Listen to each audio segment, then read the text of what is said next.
Hey, today we're going with a new manhwa. Leave a like, if possible subscribe. Almost 5 in the afternoon, a classmate asks Ren Shi if he wants to play light years tonight and form a team during the summer vacation. Excited, Ren Shi bangs on the table. He says that summer vacation is still a month away and he can't wait that long. A classmate asks him if he plans to skip class. The next one is Professor Pharaoh's. Running down the hallway, Ren Shi states that no one can stop him from playing this game. In the distance, a girl with glasses and purple hair watches Ren Shi. He stops in surprise when he hears his name. It's the class representative. The girl is shocked and irritated by her classmate's sudden escape. Without thinking twice, She runs towards the window to try to jump. The representative watches him. He propels his body using his hands on the windowsill. With a scream, the boy manages to jump out the window. The representative is amazed. Outside, the landing isn't the best. Ren Shi, however, succeeds. The girl yells for Ren Shi to come back. He asks her to make up an excuse with the teacher, saying that she is sick. With her cheeks puffed out, the girl shows her irritation. She clearly did not buy the excuse. Her determined look behind her glasses indicates that she will not let this go. In a residential building at dusk. Inside a room, the clock reads almost 7 in the evening. Ren Shi is sitting on the bed with a VR helmet. The game Stellaris will be released at 7 in the evening with character creation starting soon. Holding the helmet, he thinks about the cycle of life. Studying, exams, college, work, an ordinary and mediocre life. Excitement takes over Ren Shi. He sees the game as a once-in-a-lifetime opportunity, reciting phrases from game masters in his head. As he puts on the helmet, he thinks about the game. Stellaris is the first with virtual universe technology, recognized as a second home. In addition, the first to reach level 1000 becomes a shareholder, gaining wealth and fame. But the best players in the world will all enter Stellaris. Defeating them at the top of the world and becoming the strongest human is his ultimate dream. Ren Shi. His younger sister cries that the piggy bank broke again. She asks if he was the one who broke it and claims to have seen his new helmet. The little girl bangs on the door, demanding that Ren Shi open it. She threatens to tell her parents about the stolen money and says that her brother will earn money in the game to pay her back. Suddenly, the time on the clock seems to speed up. The screen shows the login to the world of light years. A message welcomes the adventurer as the system processes the entry. The login to the game is completed successfully. Soon after, a personal assistant appears before him. This guide will help him during the character creation. Shyly, the guide covers the lower part and asks what Ren Shi is doing. Looking closely, the boy claims to be just checking the quality of the modeling. He gives a thumbs up, praising the rich details, textures, and lighting. The NPC's reactions also seem very lively to him. For the first step, the guide asks him to enter his game ID. Ren Shi decides that he wants to use the name Stellaris, the same as the game's name. The guide informs him that this ID is already registered. Irritated, she wonders what idiot would steal that name shamelessly. She then tries to use 7 stars as his nickname. However, that name is also already registered by someone else. Several attempts, such as Stellaris 123 and 111, fail. Morning Star, Mars, and Venus are also already taken, leaving the boy with no options. Unexpectedly, a notification pops up on the screen.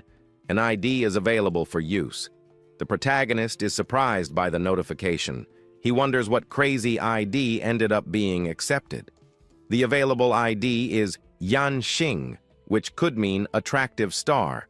Ren Shi quickly asks to change it to Yan Xing, meaning fake star. Confirmation pops up on the screen. The ID Yan Xing, fake star, is available. Relieved, he thinks that fake star sounds pretty cool too. The guide proceeds to step 2, character creation, offering 2 options. The boy asks what the difference is between a standard character and an immersive character. The guide begins to explain that the default offers limited race and attribute point options. For greater immersion, the system offers to create a race based on the player's qualities, while the second option will give more chances for different stories. Excited, the protagonist chooses option 2, because he believes that randomness has always created miracles. Confirming the selection, the system then begins to analyze the player closely. Several types of analysis are made, such as personality, physical fitness, and even social relationships. The analysis is quickly completed. The boy boasts, asking if the system noticed that he is a genius combat master, expecting a god-level race. However, the result of the analysis calls him a social parasite, lazy, ignorant, and useless, leaving the young man shocked, asking how this is possible. The system then welcomes him to Stellaris, wishing him good luck and saying that they will meet again at level 1000. Irritated, the boy shouts that he cannot accept this, stating that the game definitely has problems. In a dark place, the boy confirms that the reincarnation was successful, but wonders if he was devoured by a monster right after. He quickly tries to check his attributes and open his inventory. The system informs him that he has not yet been born. That is why he cannot see his attributes, making the young man realize that he is inside an egg. Unable to see his appearance, race, or attributes, the boy thinks that this immersive character mode is great, because the feeling is incredible. Outside, voices welcome the rulers to the birth ceremony of the future leader of the Black Dragon tribe. The protagonist realizes that it must be the introduction of the character, noticing the important figures mentioned. Surprised by the birth ceremony, the boy realizes that he has been reincarnated as the future ruler of the Black Dragon tribe. In the official history of Stellaris, adult dragons are legendary creatures of level 600, and black dragons are among the 3 strongest branches. The protagonist thinks that the system has been good to him despite the bad evaluation. Feeling his body, the boy notices that he has a long shape and seems to have a tail. They order him to prepare to hatch while they await his birth. The young man declares that with him the tribe will rise to greatness, and that he will lead the dragons back to their peak. Upon feeling the shell, he finds it soft, assuming that his claws are super sharp. They will cut through iron like butter, and breaking the egg will be easy. So he tries to open it. With a sound of something breaking, the protagonist finally declares that he has been born. We see a dark and dense forest. The point of view is from below. During the day, the sunlight passes through the leaves of the tall trees. Near a white cocoon attached to a trunk, a bright green creature manifests itself, fully visible now. The green creature has a cute appearance and seems a little lost. Looking down, the little green being sees a large black egg surrounded by several smaller dragons. The creature is shocked to realize its situation. He wonders if it is just a cocoon next to the protagonist. Desperately, the little bug tries to open its attribute panel. The attribute panel appears, revealing its name as Yan Xing. Its race is parasitic caterpillar with a racial value of only 10 points. The screen compares it to the common human race, which has a racial value of 50 points and a maximum level of 500. Details about racial values appear, explaining the power levels of the races. Yan Xing panics when he sees that he only gains 10 points per level. Crying, the poor thing regrets not having reincarnated into a strong race, but soon recovers, determined to change its destiny. Looking at the egg below, the little bug declares that it witnessed the birth of the Black Dragon Prince, and its coming was not in vain. Yan Xing then blesses the future prince, wishing him to rule the continent, and bids farewell, leaving immediately. The bug reflects that perhaps it got too excited about the game. It thinks that it could simply delete the character and create another. At that moment, a system message appears in front of it. She informs him that a black dragon egg has been found and can be collected. The possibility of getting the egg leaves Yan Xing completely surprised. Meanwhile, the dragons discuss the eggshell, which seems to be quite resistant. One of them mentions that the metal shells took 10 days. Taking advantage of the dragon's distraction, the small insect approaches and lands on the large black egg. Suddenly, the Black Dragon King seems to notice something strange. Looking at the place where the egg should be, the Dragon King shouts, asking where it went. The small green being wonders about an egg in that place. He thought that no one wanted that place. A notification appears informing him that he obtained an unhatched black dragon egg. Suddenly, a dark dragon appears in front of the small being. He uses a forbidden spell called the Divine Binding Technique. The dragon stares at the small being, calling him an insect. Then he announces that he chooses self-destruction. The small green being is completely paralyzed and in shock. Soon after, a powerful column of energy explodes into the sky. Multiple system notifications appear on the screen. They inform that the player, Yan Xing, has been finished and has won several titles for being the first to do certain things. Despite this, he has become the sworn enemy of the dragon race. Holding the dragon egg, Yan Xing is super excited. With a start like that, he is already aiming for level 1000 and invincibility. A strange noise catches Yan Xing's attention, leaving him confused. Soon after, a giant level 3 bird appears flying towards him. The boy is terrified by the sudden appearance of the monster. The bird quickly pulls him off the branch where he was. The monster then begins to spin rapidly in the air, throwing the little protagonist hard against the tree trunk. Yan Xing complains furiously that there is no honor in combat. The bird attacked a poor level 1 like him by surprise. The impact pins him under the tree branch. He realizes that he can only hang like that because he does not have a human body. Meanwhile, the giant bird peers over the branch looking for him. Realizing that the bird has locked onto him, he accepts this as an invitation to duel. Yan Xing claims he has never refused one. A notification pops up showing that he has equipped a beginner's iron sword. The description says it is junk and came from the blacksmith's apprentice, Zhang Wei. Attacking a large blue bird, the protagonist decides to test what combat is like in Stellaris. The bird reacts to the blow by appearing stunned. The protagonist notices that it has no attribute points. It only caused 2 damage to its defense. Wielding his sword, the small green being provokes the angry bird, calling it to bite him. Quickly, the blue bird attacks with a peck, hitting only the tree trunk where the protagonist was hanging. Managing to climb up the trunk, the protagonist declares that having the advantage of the terrain practically defines the outcome of the duel. Taking advantage of the advantageous position, the green being begins to strike the bird's legs repeatedly. He finds this fight intense and exciting. After so many blows to the legs, the blue bird finally falls defeated, with his life bar reaching 0 for the victory. The protagonist rises to level 2, gaining a good amount of experience in the process. A notification appears on the screen. For repeatedly attacking the same body part, he has earned the title Pedicure Master. This title increases the damage to the feet of other creatures by 30%. In addition to giving a 1% chance of instant kill, the protagonist finds the name peculiar and decides to equip it. Looking at the slaughtered bird on the ground, the protagonist regrets that no useful items were dropped. He will have to use the beginner's sword for a while longer. After surviving this small crisis, the green one decides not to rush to level up. First, he needs to carefully plan his path of advancement.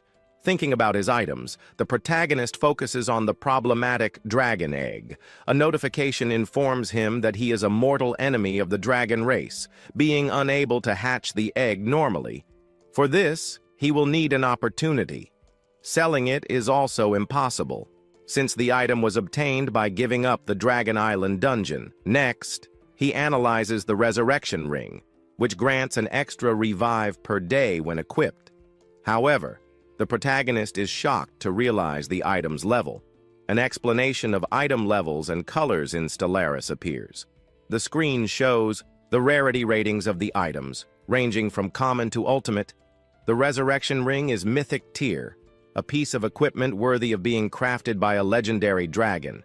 It also has a quest item tag, signifying that the story of Dragon Island is not over yet for the protagonist.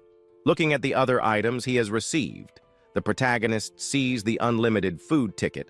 Classified as a Lord-tier treasure, he decides to save it to use later when he is hungry. Next, come the basic items of the beginner set, all of common rarity.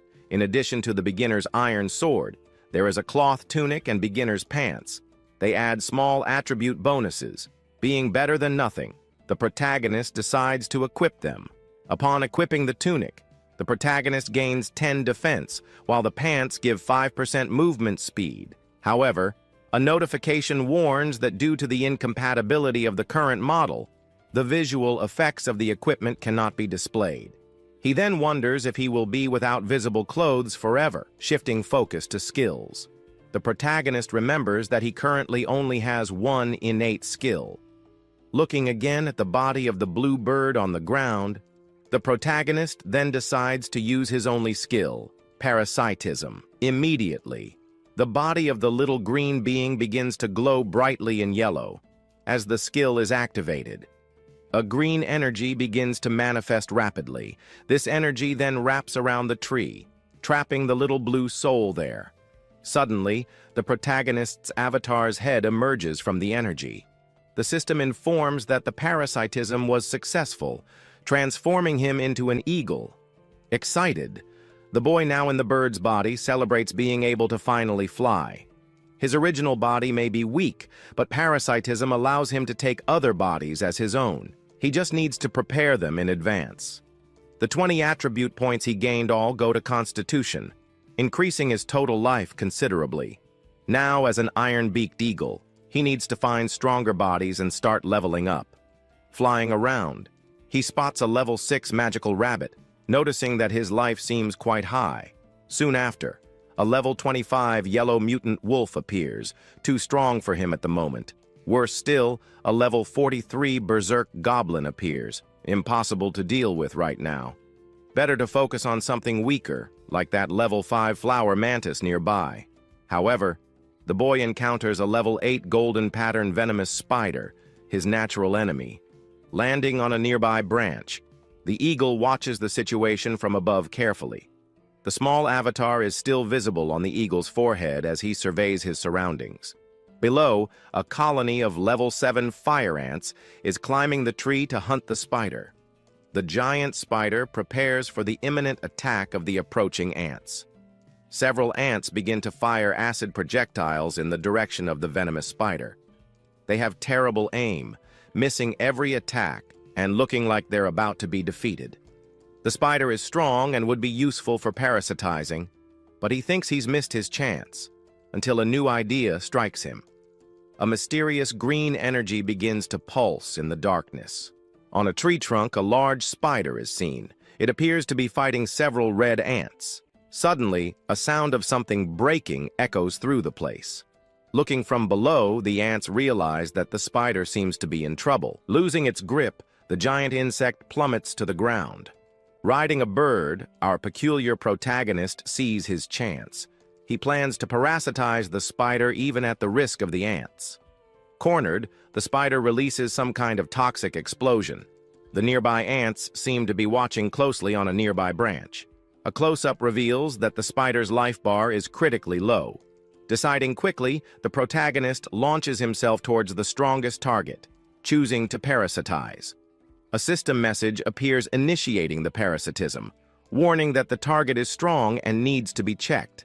Now inside, the protagonist shouts at the spider, saying that handing over the body is the only way out. Meanwhile, the ants don't wait and start attacking the spider. The spider's life visibly decreases, taking 30 points of damage. Success is announced when the parasitism ends. The spider's original life reaches 0. Understanding the new mechanics, the protagonist realizes that he has gained a durability bar based on the spider's previous life. Taking control, the protagonist promises to take care of the ants, now using the arachnid body. Immediately, the newly controlled spider prepares to shoot web. The initial plan is to use the web to escape the enemy siege. Using the web as a tool, the protagonist skillfully escapes, leaving the ants behind on the ground. The spider creature is on a tree branch. Using resources and terrain is the key to strongholds. Then he orders a poisonous spray. The target is the tree trunk. The green liquid hits the wood. Red ants climbed up there. Stepping on the poison activates a special attribute. The title Pedicure Master increases foot damage by 30%.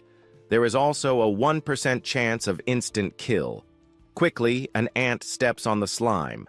The substance begins to take effect on it. Several other ants are also hit. They take 30 points of damage each. Climbing the tree, the spider continues the attack. It covers the entire trunk with more poison. More ants are caught in the toxic trap.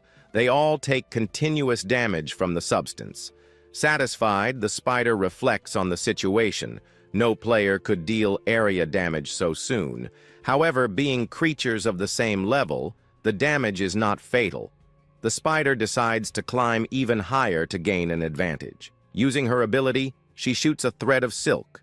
The web sticks to an upper branch. She then pulls out the beginner's sword with the web. The spider asks if the enemies know gravity. The web-wrapped sword begins to fall. She descends at high speed towards the insects. With a well-aimed strike, the sword hits an ant. The insect's HP instantly drops to 0 immediately. Afterwards, the spider pulls the sword back. The silk thread quickly retracts the weapon. The sword attack is repeated several times. Many ants are eliminated with 0 HP. Thanks to the killing, the spider levels up quickly. It reaches level 4. The bodies of the dead ants cover the ground. The combination of attacks cannot be used too many times in a row. Even so, the pedicure master was quite effective in the kills. The spider wonders if the fire ant nest is nearby. The bodies seem to have attracted more enemies. It feels that it has done its duty with this spider body for now. Jumping from the branch, the creature moves on. The next phase of its journey begins now. Landing hard, the black and yellow spider impacts the ground violently. Quickly, the spider bites the ant's leg joint, claiming it to be its weak point. The weak point attack works, but the ant is instantly defeated. Its HP is zeroed. Even without hands, the spider spins rapidly, using its legs as sharp blades. From its back, thin threads of web are continuously fired. The threads trap multiple red ants, immobilizing them in the air. Using the captured insects, the spider creates an improvised armor for physical blocking. A larger and darker spider advances, shouting orders to finish off the enemies. The creature's attack causes an impact on the forest, as it complains about the rebellion of the weakest. Facing the remaining ants, the spider recognizes their bravery, calling them heroes of the forest.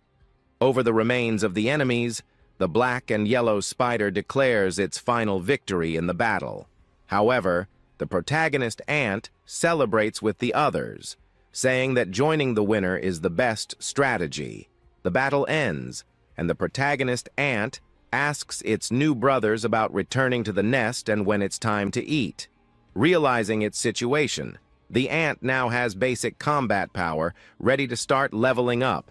Seeing one of its new brothers, the protagonist decides to take advantage of the situation to test something.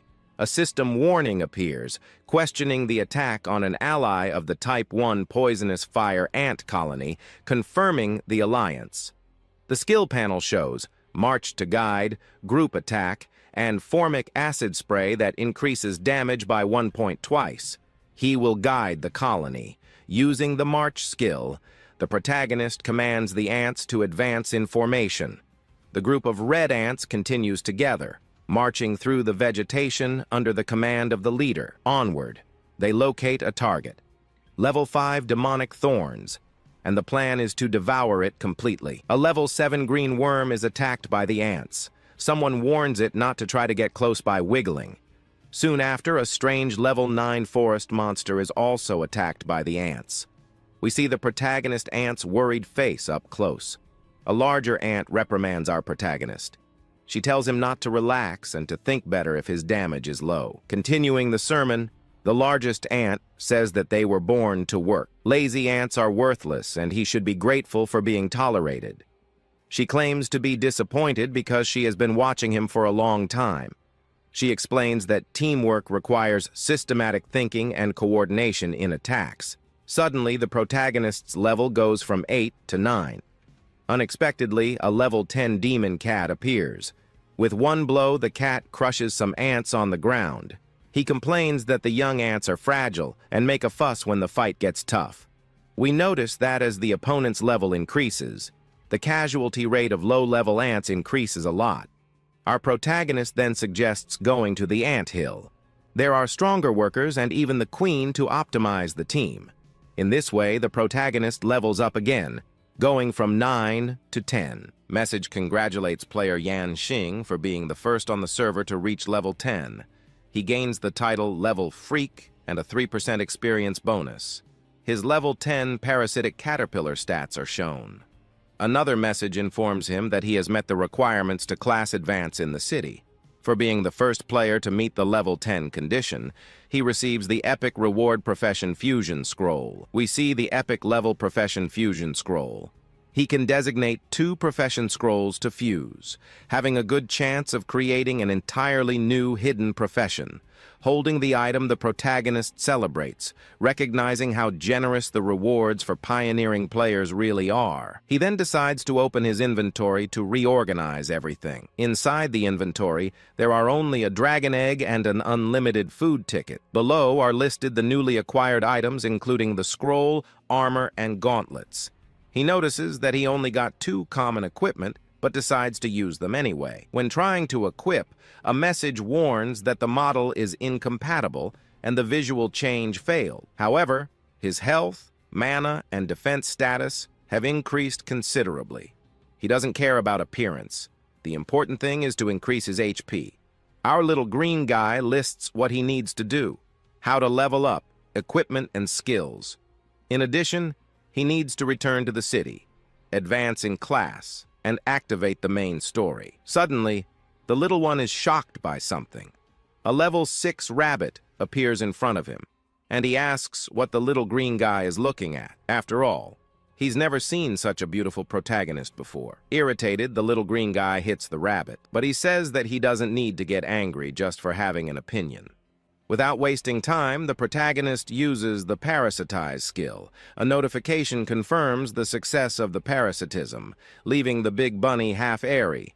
The little green guy then notices something strange. Apparently, the rabbit has entered a special state.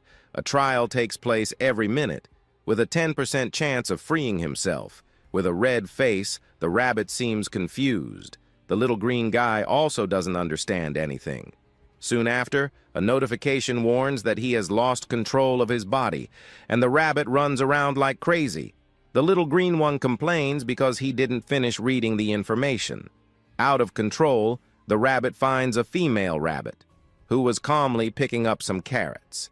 In the blink of an eye, he advances towards her, arriving faster than when he activated the parasitism. The protagonist realizes that the speed of doing things has increased considerably. Without warning, the rabbit jumps on top of the rabbit to show his love. The little green one is surprised by the realism of the #1 game in the world. But this is bad. No one can know about him and the rabbit. Out of nowhere, the rabbit's expression changes to pure astonishment. A system window informs him that he has entered a state of fear. Something strange appears on the rabbit's butt. He is in King Rabbit Alka's territory and has violated the rules. This provoked Alka, a Lord-level creature. That needs a team of 5 or more players of the same level to perhaps defeat. A boss that can reach level 300. The hatred will not end anytime soon. Finally, a real challenge. The protagonist's blood is boiling. He shouts battle. Moving completely to another location, we see a luxurious corridor. A voice asks the leaders of all nations to follow there. Officials talk about the server rewards that have been drawn. The first 1,000 players are from country A. Jonathan has the highest base value as an unparalleled interdimensional god. Country C also has a strong dragon descendant. Country Y believes it will become #1. Federation G obtained the Death Jackal. Unfortunately, they did not get the body of the God of Light or the incarnation of the Golden Divine Insect. Their top players only have a racial value of 80, while those from our country have reached 90 points. This official is envious of the chosen presidents who can settle scores. As a regular player, he is already happy to have obtained the 2nd-generation werewolf bloodline. His racial value is 56. Thinking about another player, he notices that she is a flower fairy. Her racial value is 58. A race with extremely high natural affinity but low combat power. Another player is in a worse situation with a magical puppet cyborg. His racial value is 52, an unconventional race that requires a lot of investment to slowly improve. Approaching the door, the guard thinks that there are the brightest figures of the future there. He can hardly imagine who could match them. The door begins to open, revealing what is on the other side. Suddenly, an arm separated from the body appears behind the door. Soon after, something else falls to the ground, indicating that the owner of the arm is no longer whole. Shocked, the officer recognized the person. It was Lord Jonathan of Country A. When he opens the door fully, the scene is terrible. The top players who were waiting were all slaughtered. Immediately, panic sets in among the leaders. Shouts of terrorist attack echo. Orders to protect the national leaders and evacuate are given. They ask who did this to Jonathan. A figure emerges amidst the chaos. She scorns those present, calling them useless obstacles. She states that she will give them no chance. Amidst the fallen, she introduces herself. Before her name is known, they can call her the female protagonist. She declares that characters are born of inspiration with a mission. Her own mission is to complete the main journey of this story. Returning from rebirth, she knows the solution to the final riddle. Turning to leave, she issues a challenge. She asks if they want to complete the dialogue with Yarrow by reaching level 1000 first. She then reveals the true and shocking condition. One must possess 30,000 beads, and all of them must reach level 1000. She states that humans cannot achieve this. Only those who have seen Yarrow and races of transcended power could do it. She declares herself the only hope. The officers do not believe what they have heard. They ask where this lunatic came from. Security is ordered to use their weapons against her. Despite the imminent threat, the girl maintains a calm and determined look. With her back turned, the mysterious blonde stares at the group of suited men in the hallway. She wonders if she could be cooling their heads. A blonde girl asks if their answer is really about wanting to wipe out all the world leaders. This was to be expected. The author wanted big news, and the readers wanted to see something shocking. Even so, she questions whether they insist on this, despite it not making sense. Mountains, rivers, and the vast ocean are mentioned, followed by skyscrapers, ships, and even flying ships. Someone explains that their world is false, just like their bodies. After the destruction of Earth, humanity wandered into space, and that is where the story begins. In the so-called real world, a sinister entity known as Yarrow blocked the human spaceship. The mastermind, Pangu, built a virtual reality world, hiding the truth about Earth's destruction, keeping humans adrift in an era of peace. To deal with Yarrow, Pangu created the world called Star Cluster. Everyone believed that the person capable of solving the problem would emerge from there. The narrator and 4 teammates made a pact. They would reach level 1000 at the same time, earning the right to face Yarrow in the real world. Their brains were ejected from the spaceship in capsules, but at that moment, something happened. That moment seemed infinite and super short at the same time. Time sped up and went back. They were like a breeze in the meadow, without attracting the attention of the sun, which did not see them. The star cluster plan failed. Upon waking, the narrator was no longer human. He evolved. The brain was no longer an essential organ for his existence, and he returned alone to the ship. Surprisingly, he found himself on the day of the launch of the star cluster. He wonders if he was reborn. But no, Pangu just reset everyone's memories in the virtual reality. A bald and furious man shouts that she is talking nonsense because she is before the spiritual leader of humanity, the true pioneer who knows the truth of the world. Angry, the same man orders his subordinates to advance, attack the girl, find her brain, and destroy it completely. Observing the reaction of the 5 supreme leaders, the girl notices that they don't seem afraid. Pangu has already prepared a backup, unless she destroys Pangu herself. Welcoming them, One of the leaders notices that she seems to have gone through something incredible. In the background, the bald man is astonished, wondering if Pangu would really reset everyone's memories. Another leader then declares that humanity will be grateful to her, but that will only happen if she succeeds this time. With a serious tone, a blue-haired man warns that people who think they are protagonists don't usually have a good ending.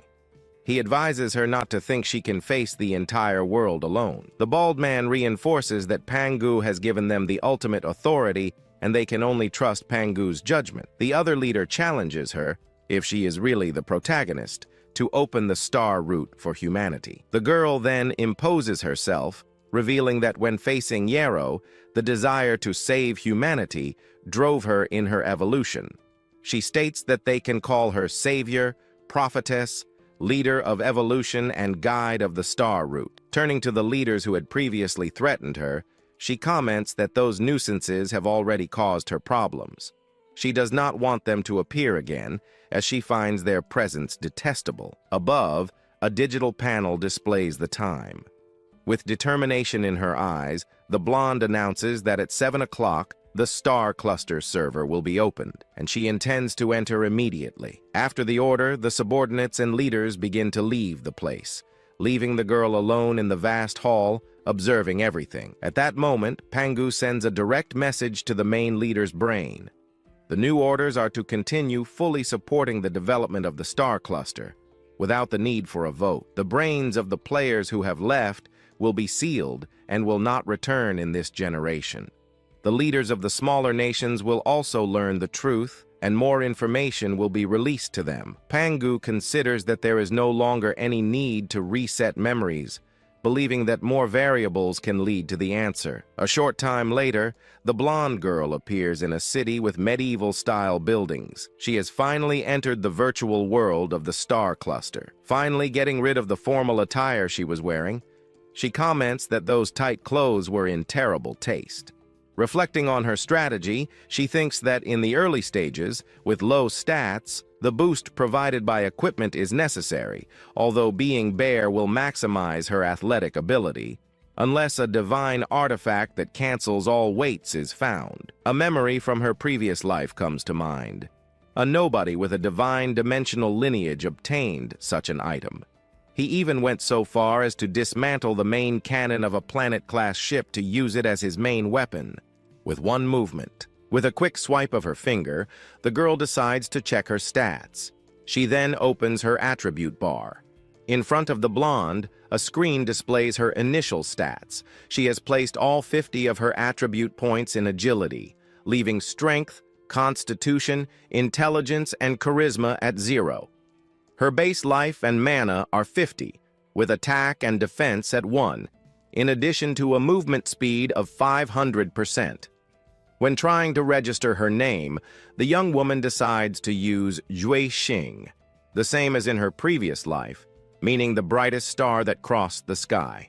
To her surprise, the system informs her that this ID is already in use. Confused, the girl sees a notification with a question mark. Soon after, the system shows that the ID Xue Xing is available for confirmation. Surprised, the blonde wonders if someone entered Zhu Xing and then canceled it. She considers the possibility that her 4 teammates have also returned. Perhaps they are trying to send her a signal through her name. Deciding, she confirms the ID Yue Xing. She thinks that if someone wants to cause trouble, they will come anyway. Her main goal now is to obtain the treasure of the beginner's village. With her name confirmed, the girl runs through the streets of the medieval city. The surrounding NPCs are amazed, observing the impressive speed of the newcomer. Due to her extraordinary agility, a notification appears. She receives the title, Fast as an Illusion. Her movement speed increases by 50% and her attack speed by 10%. In addition, she acquires the skill Illusory Attack, which replicates the damage caused. Arriving at her destination, the blonde finds a man sitting in front of the Jiangji blacksmith. The man, with a relaxed air, comments that the adventurer seems to have arrived a little early. In her thoughts, the girl recognizes the man. He calls himself the strongest blacksmith in the beginner's village. a foul-mouthed type. But he is a crucial NPC because through him it is possible to meet another important character in the story, who is hidden. Ignoring the importance of the adventurer, the blacksmith complains rudely. He asks her to move out of the way as she is blocking his son. With a confident look, she reflects on her capabilities for transcending humans and can simulate programming language, issuing weak commands to slightly modify data. However, she will need to make up for it later to not anger Pangu. Looking at the sky, the girl then decides to ask for a favor. She asks Pangu to send her money, specifically 100,000, promising that she will pay him back later. Instantly, a notification appears in her vision. The amount of 100,000 appears in her account, showing that her request has been granted.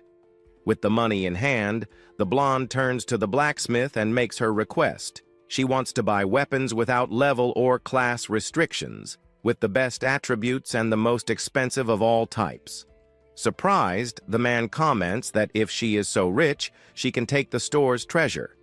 But if she cannot pay, he will call the guards. The blacksmith then presents an option, a lord-level dagger, which he says will be useful up to level 300. He suggests a price of 10,000 gold coins, questioning whether it is not a fair price. Before Zhu Xing, the blacksmith explains that this sword was made using a technique from a hidden NPC, presented as the Stabber of Justice. The weapon grants 50% extra damage against monsters. However, the materials in the village are of low quality, making it a toy among weapons of the same level. Within the game Star Cluster, the drop rate is low. Many players at level 300 still use green equipment. This sword has the light attribute and a good base damage bonus, being the first Blue Lord weapon for many. However, undeterred, Zhu Xing places the dagger against the blacksmith's neck. She offers 1,000 gold coins and demands 4 other weapons with the same terms and price. Surprised by the girl's audacity, the blacksmith tries to keep his initial offer, stating that it is 10,000 coins. Completely intimidated, the man begs Yue Xing to put the blade away. He shouts that he will become a divine blacksmith and asks not to be hurt. Walking away, Zhu Xing questions why he is hiding and warns him that his bad temper will lead him to a bad end. The blacksmith mutters that the wicked will meet their punishment one day. As he searches, the blacksmith recalls that in a past life, a player recruited him, and he had indeed forged a divine weapon. At that time, the average level of players was 600, and divine weapons were not rare. Finally, the man presents the weapons, informing that he has brought all kinds, as per Zhu Xing's request.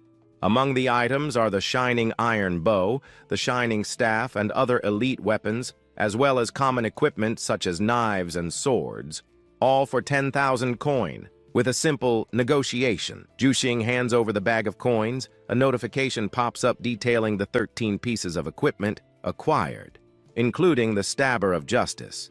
Zhu Xing reflects that in Star Cluster it is possible to create unique fighting styles. She plans to import all of her weapon skills from her previous life. Instantly, notifications confirm mastery and 30% additional damage with various weapons. Due to her versatility, a new notification pops up. Zhu Xing gains the title Weapon Master, which grants 20% more damage on the next weapon when switching in combat. With the new title and the 5 main weapons, Zhu Xing plans to clear low-level monsters quickly. Her goal is to reach level 10 and be the first on the server. While the blacksmith urges her to leave so as not to disturb her rest, Zhu Xing already has other plans. She will not wait for level 20, as she knows the location of the secret NPC and will go straight to him. With a confident smile, Zhu Xing announces that she will go into the wilderness to hunt monsters. She holds her dagger, ready for action. Quickly, a level 3 wild rooster appears, and Zhu Xing quickly switches weapons to deal with the creature, which sprays its red liquid. Facing a level 5 deer, she demonstrates her expertise. Once again, the weapon switch is instantaneous to a bow. Soon after, a level 2 slime appears in her path. Using a staff, Zhu Xing defeats it with magic. Against a level 7 pigman, the warrior uses dual daggers. She leaps on the monster for a sure attack. Then, a level 8 demonic wolf crosses her path. With a large sword, Zhu Xing delivers a powerful blow. Reaching level 9, Zhu Xing remembers that the first chapter has 10 bosses. Defeating them for the first time grants higher-level equipment, and she wants them all. Before her, the imposing Thunder Tiger Tage appears. The level 10 boss roars, ready for combat. Without hesitation, the Thunder Tiger leaps towards Zhu Xing. The beast bares its sharp claws. Zhu Xing does not retreat. She also advances towards the enormous boss, preparing her attack. With a focused and determined gaze, the girl analyzes the monster.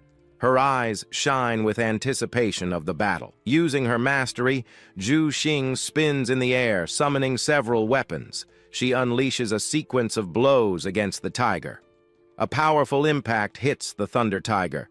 The boss feels the force of the weapon master's coordinated attack. Finally, the boss's health bar reaches 0. The Thunder Tiger is defeated, falling to the ground. Victorious, Zhu Xing looks at the monster's body on the ground. The first boss of the starting area has been successfully defeated. With a gleam in her eyes, the blonde girl declares that she is the star, capable of annihilating everything with super-fast attacks and burning intensely. After the victory, notifications appear on the screen.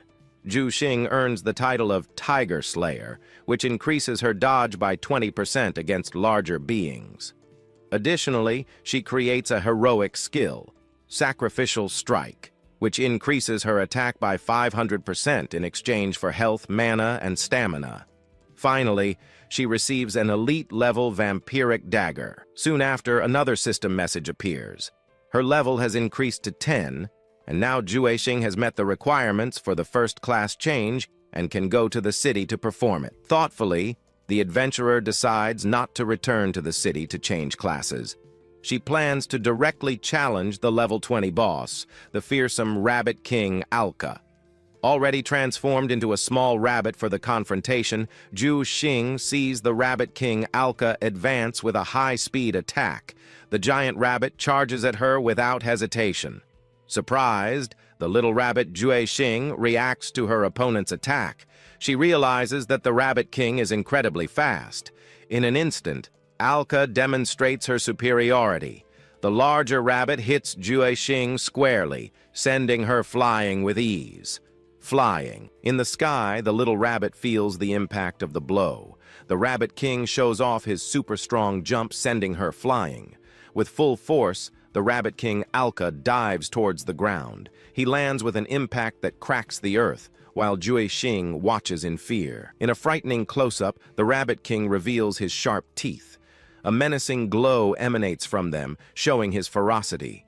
Staring at the little Zhu Xing, the gigantic Alka imposes his presence. The smaller rabbit seems intimidated by the boss's fury. Attempting an evasive maneuver, Zhu Xing jumps to escape. However, the Rabbit King Alka intercepts her in the air with a well-aimed blow. Even at a disadvantage, the little rabbit Zhu Xing does not give up.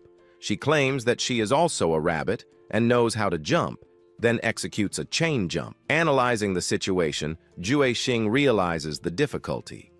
Alka, being a superior rabbit, has better stats, and her super-strong jump has 3 times the range of her regular jump, making victory unlikely. Despite the clear disadvantage, the little rabbit does not give up. She decides to jump, facing the challenge head-on. Using a nearby tree as support, Zhu Xing launches herself into the air with all her strength. Cutting through the sky, the little rabbit demonstrates her agility in the air. She seems determined in her movement. Swiftly, the adventurer aims at a specific branch of the tree. Her body is a blur in mid-flight. With precision, Zhu Xing lands on the chosen branch. The impact echoes faintly through the forest. After the impact, a notification appears on the screen. Zhu Xing has learned the flexible jump skill, which allows her to change direction in the air. Immediately, the little rabbit uses her new mobility to escape. The Rabbit King Alka attacks the place where she was, destroying the branch. With a smile, Zhu Xing taunts the boss. She states that with her increased mobility, It will not be easy to capture her. Faced with the provocation, the Alka Rabbit King's fury intensifies. His eyes glow with rage. In a fit of rage, the giant rabbit delivers a powerful blow. Zhu Xing, agile, manages to dodge it by the skin of his teeth. Impressed, Zhu Xing analyzes the Rabbit King's capabilities. He has magical attacks, great mobility, attack power, and health, being a versatile monster. Normally, one would need level 30 and a strong class to face him. Without giving up, the Alka Rabbit King launches himself into a ferocious attack. His mouth opens wide to grab the little rabbit. In a frightening close-up, the Rabbit King's sharp teeth dominate the scene. Zhu Xing seems about to be caught. At the last moment, the parasite on his head detaches itself. Zhu Xing seems to have a plan to escape the situation. Surprisingly, the small green being lands on the Alka Rabbit King's back. A notification indicates that the boss has recovered 10 health, leaving him satisfied. Transformed into the parasite, Zhu Xing takes advantage of the distraction to quickly flee. Confused, the Rabbit King Alka wonders why she didn't continue the chase. In his parasite form, Zhu Xing notices something. The Rabbit King's hatred seems to be only for his previous body. With an evil smile, the little green creature plans something.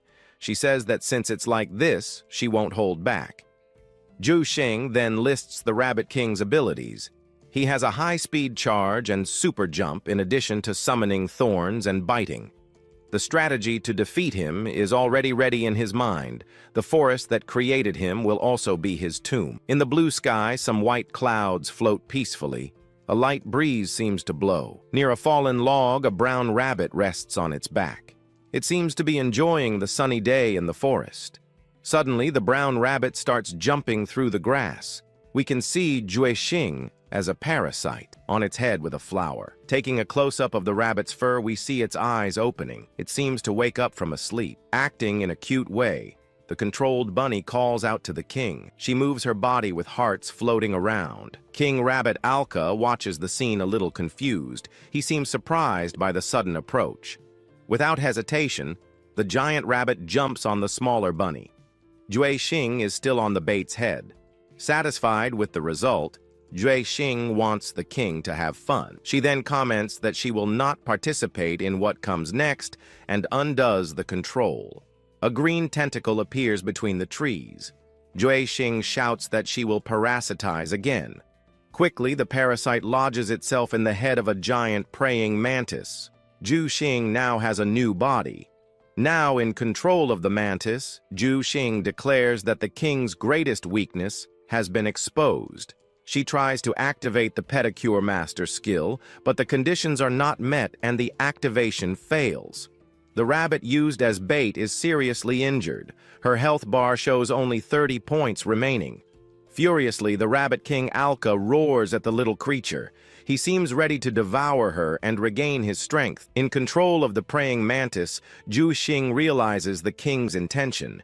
He wants to use the rabbit to heal himself, but she will not allow it. Quickly, Zhu Xing undoes the insect's control. She shouts, "Release parasite and then parasitize," aiming at a new target. The green tentacle shoots out and lodges itself in the Rabbit King's head. Zhu Xing now controls the giant rabbit. Under Zhu Xing's command, the Rabbit King leaps after the defenseless rabbit. A chase begins through the forest. Mounted on the king, Zhu Xing chases the rabbit. The little one thinks that escape is futile and that there is no point in running anymore. Zhu Xing then guides the Rabbit King to a giant tree. A petrified level 10 tree man appears imposingly. Zhu Xing has the Rabbit King capture the small bait. At the same moment, vines from the giant tree advance to trap him. The Rabbit King is caught and suspended in the air by the vines. Zhu Xing says that, without much, attack, he can control him for crucial seconds. Immobilized, Zhu Xing activates a plan ability on the king. She sucks his nutrients with accelerated absorption. With this technique, Zhu Xing prevents the Rabbit King from recovering his health. The material for his healing is being stolen. The Rabbit King struggles angrily, but is weakening. Zhu Xing warns that this is only the beginning of his suffering. Appearing on top of the tree man, Zhu Xing smiles maliciously. She asks the king if he imagined what she was planning. The little rabbit used as bait is seriously injured. Soon after, Zhu Xing's parasite finds a new host. Now it's the turn of the poisonous fire ant phalanx. The poisonous ants march in formation under Zhu Xing's command. They prepare for a concentrated acid attack. Despite their efforts, the Rabbit King's defeat seems certain. Zhu Xing switches control between monsters, using their unique skills. Her most crucial task now is to control the level 9 deep forest slime. Its corrosion is its most frequent attack. The sticky slime attaches itself to the Rabbit King's paws, starting to dissolve them. The paw-pairing master skill is activated. With the corrosion, the Rabbit King takes constant damage of 10 points. Its health bar quickly plummets. Suddenly, luck smiles on Zhu Xing. Paw-pairing master activates its instant kill, and the Rabbit King's HP is reduced to 0. A notification appears. Zhu Xing has defeated the Alka Rabbit King, a boss lord. As a reward, she gains the Hermit's Ring. In addition to the item, Zhu Xing learns post-parasitism syndrome, a skill to give one last order to the host. Another system message appears for the victor. Zhu Xing has reached level 10 and needs to go to the city to change classes. Thanks for watching. In the system appears the Hermit's Ring, a heroic level equipment. He quickly puts the ring on his finger, all excited. Although it's not as good as a resurrection ring, its attributes are incredible. In the background, we see the defeated giant rabbit while the green one celebrates. With a wicked look, he thinks that with this ring, he'll be able to do many things. In a distant forest, a voice says that memories from the past can be reviewed. Suddenly, a blonde girl appears cutting through the brush with her sharp scythe. She thinks that freeing herself from human limitations is a wonderful feeling. The mysterious girl then stops in a clearing in the forest, observing the surroundings. Finally, she says she has found the lair of the Rabbit King Sakar. Cautiously, she peeks from behind a tree, watching attentively. The girl then spots the giant rabbit sleeping peacefully near its burrow. She thinks that since it's a level 20 boss, it might drop the Hermit's Ring. So the girl decides to switch weapons, and with a glow, several swords appear. She then chooses a short dagger and prepares for a stealth attack.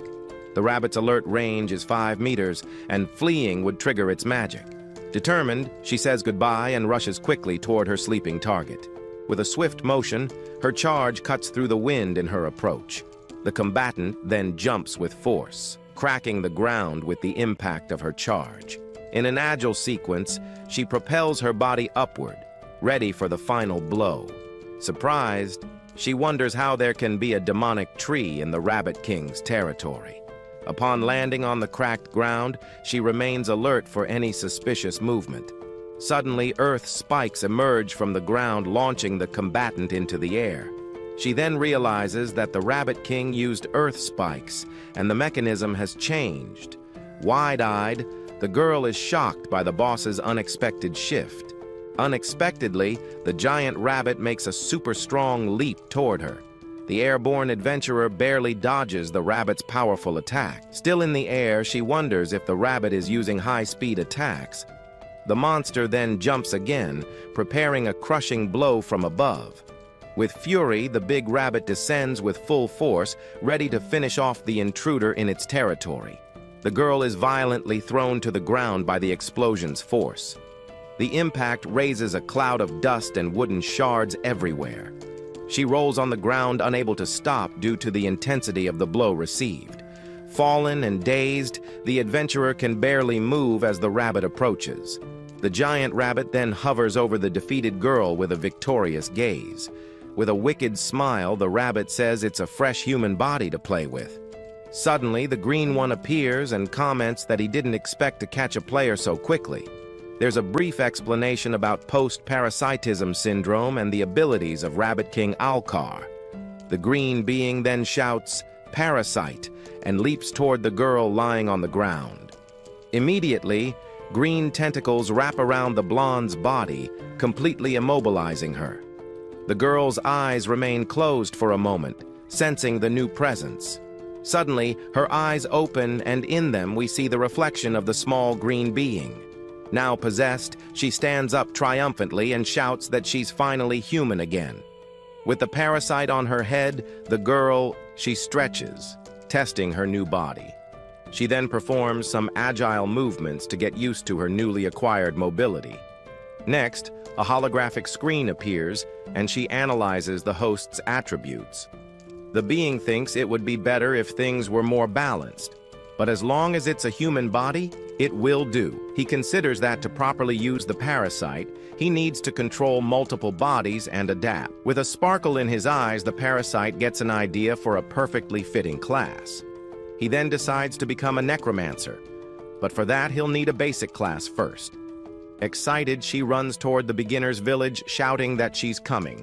Suddenly, a fierce wolf appears with a deadly attack ready to tear apart. Skillfully, the girl, now wielding a scythe, faces the wolf that leaps at her. With a smile, she thinks that high damage and speed make up for the low health with her skills. In front of 3 wolves, she asks if they'll come one by one or all at once.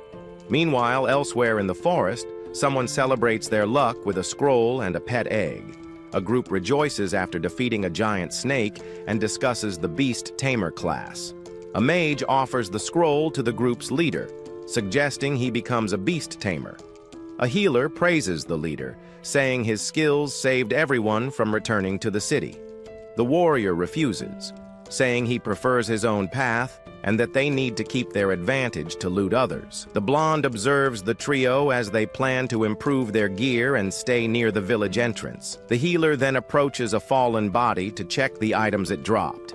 Hidden, the girl with the parasite thinks the first team she found is a famous PK group. They use their initial advantage to attack newcomers near the village who are weak and many. Suddenly, the green parasite flies rapidly toward the young healer who's distracted. The girl holds the spherical object and wonders what it could be in her hand. The parasite in the girl's palm then begins to show a face with a wicked smile. Far away, the group's mage celebrates for finally obtaining the tamer scroll. As the mage stands up, the healer behind him seems to be doing something suspicious. The girl then pushes the body of the fallen player, and his healing staff drops to the ground. On the ground, we see a pile of assorted items like coins and various equipment. The now possessed young woman says there are many good items, and the mage asks what she's doing. She then begins to take off her white robes, and the mage is shocked by her behavior. As she continues undressing, the teammate doesn't understand what's going on. The girl then touches the mage's shoulder, approaching him with a hidden intent. He says he appreciates her kindness but asks not to rush things. Suddenly, the green parasite jumps swiftly toward the face of the unsuspecting mage. The small being then sticks to his face and completely takes over in an instant. In the eye of a creature, we see the reflection of the group's leader with a blood-stained dagger. The warrior smiles, showing off the meat and viper hide he obtained as a reward. In the forest, we see red trails dripping down the trees and also across the forest floor. The brute says it worked, and with weapons and armor crafted, things are stable now. He thinks this is an epic scroll and that before reaching level 500, there will be no barriers. On the screen appears the Death Knight class scroll, a hybrid class, both physical and magical. The man ponders that with such a rare class, perhaps he could join the Dark Temple. With a wave of his hand, he seems to dismiss some earlier concern or thought. With a dirty hand, he tells them to leave and return to the city immediately. In the area, the bodies of his former companions lie scattered and stripped on the forest floor. The warrior looks at the scene in surprise, seemingly not understanding what happened there. He then smiles and asks if they want a wild fight, since he had already suspected them. Puzzled by the silence, he wonders why there's no more movement coming from the pair. The man then asks if the other is still a newbie and if he needs any help. He approaches and says that, as a gentleman, the other should be more proactive in such a situation. Suddenly, the shirtless boy attacks him with a burst of sharp golden energy.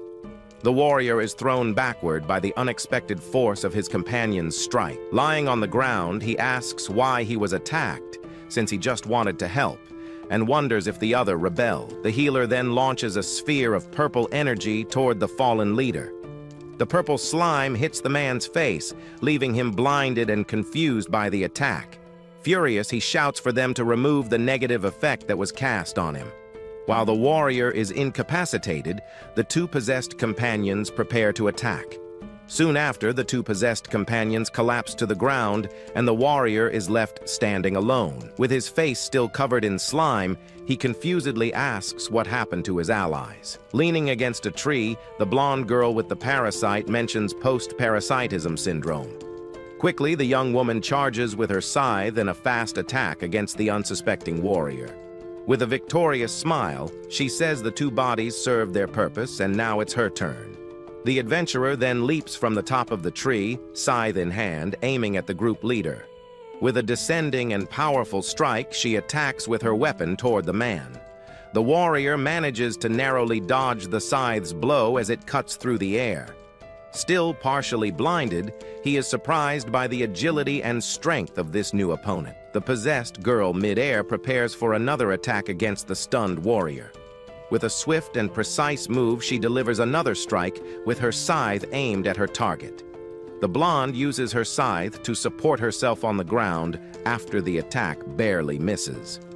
With the parasite on her head, she comments that her opponent is agile and has good reflexes. The warrior then says she has no idea who she's messing with and that she dared attack him. With a whistling gesture, he seems to summon reinforcements to deal with the new threat. Several other players appear on the doesn't stand a chance. Another henchman with twin daggers prepares for a stealth attack, ready to ambush. The assassin charges forward, his dagger gleaming, ready for a quick and precise strike. A cloud of dust rises with the speed of the movement. On the battlefield, a knight with a massive shield positions himself to block any incoming attacks. He reports that the mage and healer have revived and are on their way after losing control of their bodies. The knight believes she is controlling a heroic creature at level 400 and wants to steal it to sell. The group leader then suggests the mage should turn her into a beast tamer and capture her as a pet. Someone asks if the object on her head is the creature they all desire so much. The adventurer with the parasite thinks that if they're prepared, they won't be hit by her power. She considers that if she could parasitize a high-level boss, she would no longer be a rookie. With a wicked smile, she thinks she could rise in the rankings by defeating players and making them lose levels. While she daydreams, the knight leaps forward with his spear ready for a surprise attack.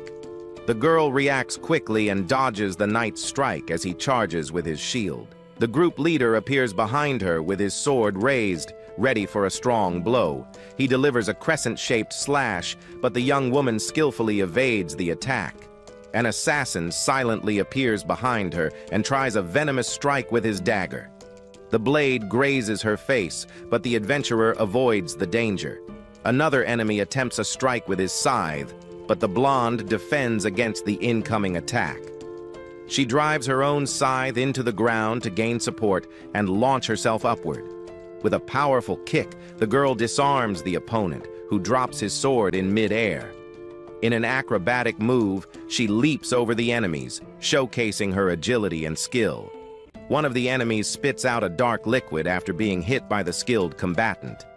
The adventurer thinks she understands why they formed a party to kill rookies. She says she's not an ordinary specialist and that this body holds a powerful ability. Her scythe then glows as she prepares to use her mastery over different weapons. With a sharp gaze, she observes the items left on the ground by the defeated players. The remaining enemies are confused by the girl's sudden pause in the middle of the battle. She starts collecting the items from the ground, saying she still doesn't have many weapons in her backpack. The mage and healer arrive running, saying they used a teleportation scroll. The girl quickly stores the items in her bag as reinforcements approach. With the collection complete, she carries a huge sack on her back, ready to escape from there. The blonde girl with a cunning smile wonders if the 5 people together see her as a game boss. She orders them to stay put. She quickly thanks them for the hospitality and tells them not to worry about sorting their items as she flees from the group. One of the pursuers then yells for the assassin to go after her because the girl's agility is too high and only he can catch up to her. Even after running a lot, the assassin realizes he won't be able to reach her and thinks he needs to take an agility potion. Immediately, he grabs a vial containing a strange blue liquid to use on himself. Without hesitation, the man applies the potion to his neck, seeking an instant speed boost for the chase.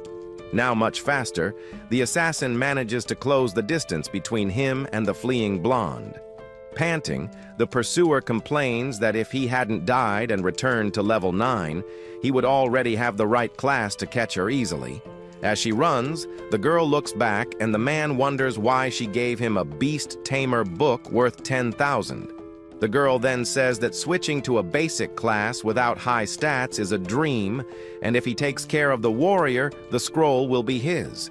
The warrior then yells that the price is high, but they are companions and threatens his teammate if he betrays him. Suddenly, the blonde girl stumbles in midair as a voice asks what happened. With a loud thud, the girl crashes to the ground, scattering her items along the trail, startling everyone. From above, we see the young woman fallen as the three adventurers quickly approach her, curious about the fall. The assassin, surprised, wonders if she really fell and says they've caught her now. Right after, the blue-haired mage warns them to be careful because the summoned beast could attack from a blind spot.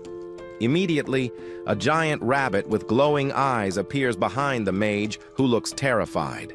With no time to react, the blue-haired summoner is caught off guard by the massive rabbit and screams in desperation. The giant rabbit then attacks the healer, and the blonde explains that she hung the Rabbit King's body to avoid being looted, and now he's back. Promptly, the knight in his heavy armor raises his shield to block the giant rabbit's strike. The rabbit then uses an ability called Carrot Spike that quickly shoots up from the ground. With a scream of pain, the knight is hit squarely by the giant carrot and is thrown far away. His face twists in agony as he is completely defeated by the surprise attack of the giant rabbit. The warrior's body crashes heavily to the ground, and the assassin watches everything in shock at the brutal scene. Terrified, the man wonders what kind of damage that is, since not even the warrior withstood a single blow, and says it's a level 20 boss. Realizing the danger, the adventurer begins to flee in desperation, shouting that he can't afford to lose any more levels. However, the giant rabbit leaps toward him, ready to attack the seemingly defenseless assassin. The rabbit barely misses the strike, and a mysterious voice still says he won't be taken down instantly.